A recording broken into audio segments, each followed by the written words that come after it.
பெரியார் தமிழ் சமூகத்தை அதிகம் பாதித்த தலைவர்களில் ஒருவர். மறக்காதீங்க, இன்னைக்கு தேதி சொல்கிறேன். பெரியார் பாதித்த அளவுக்கு தமிழ் சமூகத்தை பாதித்த தலைவர்கள் எனக்கு தெரிந்து யாருமே இல்லை. நான் ஒரு சிம்பிளாக ஒரு கேள்வி கேட்பேன், பதில் சொல்லுங்கள் எனக்கு. சும்மா ஃப்ராங்காக உண்மையாக சந்தோஷமாக எழுச்சி போகிறோம். சார், நான் சாமி கும்பிடுவேன் சார், எனக்கு சாமி நம்பிக்கை உண்டு சார், நான் கடவுளை நம்புகிறேன் சார் அப்படிங்கிறாலாம் கை தூக்குங்க. சாமி கும்பிடுவேன், சாமியை நம்புகிறேங்கிறாலாம் கை தூக்கு. சும்மா இதில் யாரும் ஒன்றும் தப்பாக நினைக்க மாட்டாங்க, கை தூக்குங்க. சும்மா நல்லா தூக்குங்க சார். என்ஆர்ஐ ஏசுக்காரங்க நல்லா தூக்குங்க. ஏன்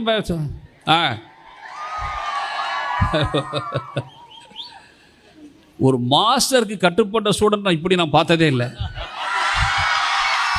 சரி, இருங்க. சரி, இந்த பாருங்க, இப்போ தானே உண்மையை நெருங்குறோம். சரி, கடவுளை பிடிக்கும் நம்புறேங்கிறால கை தூக்கிட்டீங்க. பெரியாரை பிடிக்கும் அப்படிங்கிறாள் கை தூக்கு.